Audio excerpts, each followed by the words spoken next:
हमारी उन बहन बेटियों को जिनके साथ अत्याचार हुआ, बलात्कार हुआ, जिनकी हत्याएं हुई, या कईयों को तो बिना घर वालों से पूछे जिनके अंतिम संस्कार किए गए, मानवता तार तार हुई। जनता ही सुपर प्राइम मिनिस्टर होती है, देश की जनता ही सुपर राष्ट्रपति होती है, देश की जनता ही सुपर सुप्रीम कोर्ट होती है, और देश की जनता ही सुपर ब्यूरोक्रेसी होती है। इसलिए देश की मालिक देश की जनता लोकतंत्र के अंदर। इस देश में इलेक्शन जिताने का जुगाड़ चल रहा है, उसके लिए किसानों की बलि, किसानों के हकों की, कानूनों की बलि देने का षड्यंत्र पार्लियामेंट के अंदर रचा गया।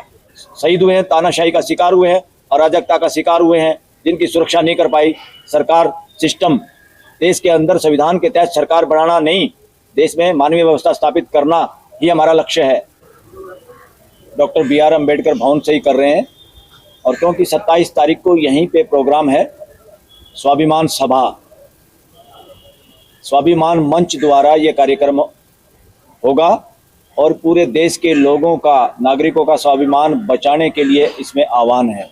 स्वाभिमान सभा इसलिए रखा है क्योंकि इसमें रखा है मेन श्री सत्यपाल मलिक, पूर्व गवर्नर, पूर्व मंत्री, MLA MP, उनके साथ सरकार ने जो किया, प्रशासन ने जो किया, वो सौतेला व्यवहार किया। कानून की व्यवस्था में, संविधान की व्यवस्था में, आप कॉमन लॉ कंट्री के अंदर, संविधानिक देश और लोकतांत्रिक देश के अंदर लोगों के साथ असमान बिहेवियर नहीं कर सकते। सबके साथ एक जैसा समानता का व्यवहार जरूरी है। तो सरकार जिसको चाहे राष्ट्रीय झंडे में अंतिम संस्कार होने दे, और जिसको चाहे उसको राष्ट्रीय झंडा अर्पित ना करे, ऐसा नहीं चल सकता लोकतंत्र में। ये तानाशाही में या राजशाही में चल सकता है, लोकतंत्र में इसके लिए कोई जगह नहीं। इसके लिए जो लोग दोषी हैं उनको चिन्हित करने के लिए, और सत्यपाल मलिक जी को श्रद्धांजलि देने के लिए, और 750 के करीब जो किसान शहीद हुए किसान आंदोलन के दौरान, जिन्होंने संघर्ष किया, इस देश की पार्लियामेंट द्वारा गैर कानूनी तरीके से पास किया हुआ कानून, किसानों की हकमारी करने के लिए, कुछ पूंजीपतियों को लाभ देने के लिए, जिन पूंजीपतियों से किसी न किसी 2 नंबर के तरीके से पैसे का सहयोग लेके जो इस देश में इलेक्शन जिताने का जुगाड़ चल रहा है, उसके लिए किसानों की बलि, किसानों के हकों की, कानूनों की बलि देने का षड्यंत्र पार्लियामेंट के अंदर रचा गया। उसके खिलाफ देश के लोग, जो असली मालिक है देश की जनता, जब पार्लियामेंट काम नहीं करती सही, या पार्लियामेंट गलत कानून बनाती है, तो हाई कोर्ट और सुप्रीम कोर्ट की ड्यूटी है उसको देखना कि कोई इस देश की पार्लियामेंट को हाईजैक ना कर ले, कोई नेता, मंत्री, PM, CM, गवर्नर, राष्ट्रपति असंवैधानिक काम ना करने लग जाए, अपने घरों का और अपने पदों का दुरुपयोग ना करने लग जाए। तो एक तरह से देश के किसानों को लगा कि पार्लियामेंट में जो हमारे नुमाइंदे थे, जो हमारे प्रतिबिंब, हमारी फोटोकॉपी जो हैं, उन्होंने सही काम नहीं किया, बल्कि गद्दारी की हमारे साथ।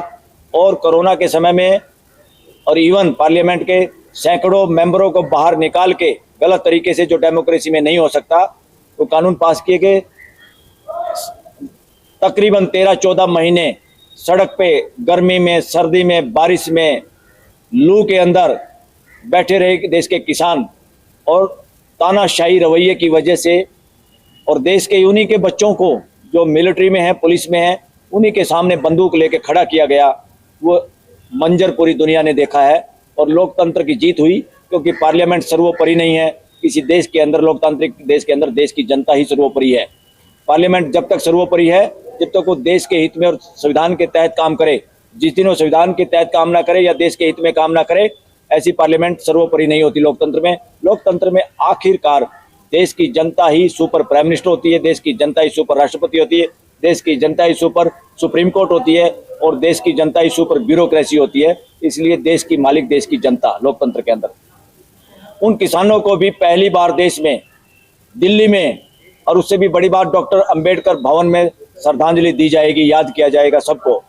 और पुलवामा और पहलगांव में जो शहीद हुए हैं, जो हमारे सैनिक शहीद हुए, या हमारे देश के नागरिक जो एक तरह से घूमने के लिए वहाँ गए हुए थे, वो शहीद हुए हैं, क्योंकि उसकी जिम्मेदारी से सरकार नहीं भाग सकती। पूरा देश यहाँ इकट्ठा होकर, देश के हर कोने से लोग आएंगे और उनको श्रद्धांजलि देंगे। न केवल उनको, इवन मणिपुर में भी जो लोग शहीद हुए हैं, तानाशाही का शिकार हुए हैं, अराजकता का शिकार हुए हैं, जिनकी सुरक्षा नहीं कर पाई सरकार, सिस्टम, देश के अंदर संविधान के तहत सरकार बनाना नहीं, देश में मानवीय व्यवस्था स्थापित करना ही हमारा लक्ष्य है।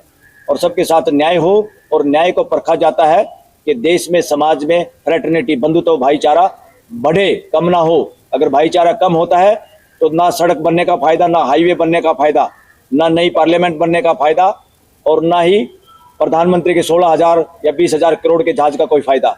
डेवलपमेंट का मतलब है देश के अंदर भाईचारा, बंधुत्व, एकता, समानता, न कि चंद लोगों के पास पैसा इकट्ठा हो जाए, बाकी देश 5-10 किलो के राशन के भरोसे सरकार से डरता रहे, बोलने की हिम्मत भी गायब हो जाए।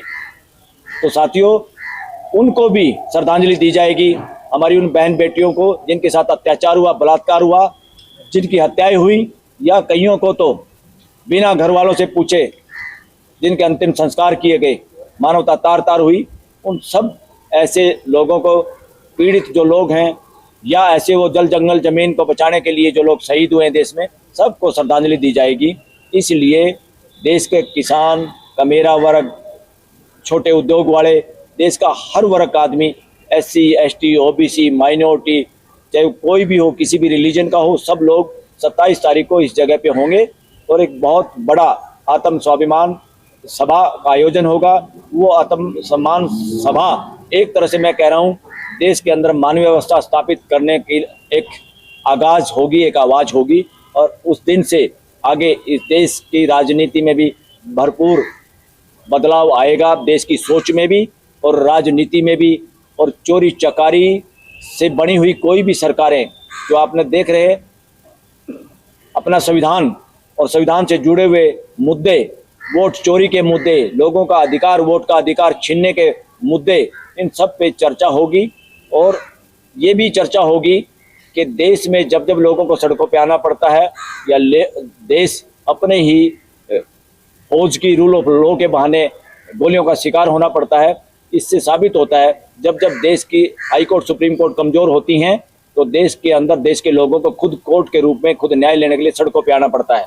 इसलिए जितना लोगों को सड़कों पे आना पड़ता है, जितनी देर तक सड़कों पे रहना पड़ता है, उससे साबित होता है कि न्यायिक सिस्टम देश का कमज़ोर है कहीं ना कहीं। और न्यायिक सिस्टम उन बिल्डिंगों का नाम नहीं है, उसके अंदर जो बैठे हुए लोग हैं उनकी जिम्मेदारी होती है। वो या तो गलत लोग चुन के वहाँ आ जाते हैं कई बार, या सरकारों के दबाव में आ जाते हैं, सरकार दबाव में लेना चाहती है। उन सब मुद्दों पे चर्चा होगी। और इसके बाद अगली प्रेस कॉन्फ्रेंस 22 तारीख को होगी, 3 बजे। समय जगह आपको बता दी जाएगी। आप सबसे गुजारिश है, सब साथी ज़्यादा से ज़्यादा संख्या में उसमें पहुँचें। और इस प्रेस कॉन्फ्रेंस में हम देश के हर नागरिक से, देश के हर बाशिंदे से ये रिक्वेस्ट और अनुरोध करना चाहते हैं कि सब लोग 27 तारीख को अपना कीमती समय जरूर इस स्वाभिमान सभा में शामिल होने के लिए लगाएं। ये समय आपका देश के लिए होगा, अपने खुद के आत्म स्वाभिमान के लिए होगा, देश के संविधान को बचाने के लिए होगा, वोट के अधिकार को बचाने के लिए होगा, वोट चोरी को रोकने के लिए होगा, देश में बंधुत्व भाईचारा बढ़ाने के लिए होगा। इसलिए प्रोग्राम 10:30 बजे सुबह शुरू होगा और तकरीबन 3-3:30 बजे तक ये प्रोग्राम चलेगा। जो दूर से साथी आएंगे उन सब से अनुरोध है, सब अपने अपने सहयोग से गाड़ियां करके, जैसे भी है, कोई मेट्रो, ये झंडेवाला मेट्रो स्टेशन यहाँ बिल्कुल नज़दीक है। Jhandewala metro station blue line पे है, कनॉट प्लेस के भी नज़दीक है। मेट्रो कहीं से भी आएगी, कनेक्ट हो जाएगी। और लोग यहाँ से उतर के बिल्कुल पैदल आते ही डॉक्टर BR अम्बेडकर भवन है। ये भवन समानता का भवन है और स्वाभिमान का भवन है, इसीलिए ये सभा भी यहीं पर रखी गई है, स्वाभिमान सभा की नाम से।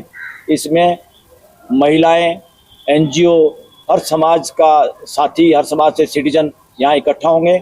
आप सब लोगों से दोबारा अनुरोध है कि ज़्यादा से ज़्यादा संख्या में पहुँचें और एक दूसरे साथी को बताएं इस प्रोग्राम के बारे में, और सब अपनी भागीदारी करें। मिलजुल के खर्चा करके अपने व्हीकल से आएँ, या बस से आएँ, ट्रेन से आएँ, जैसे भी आए।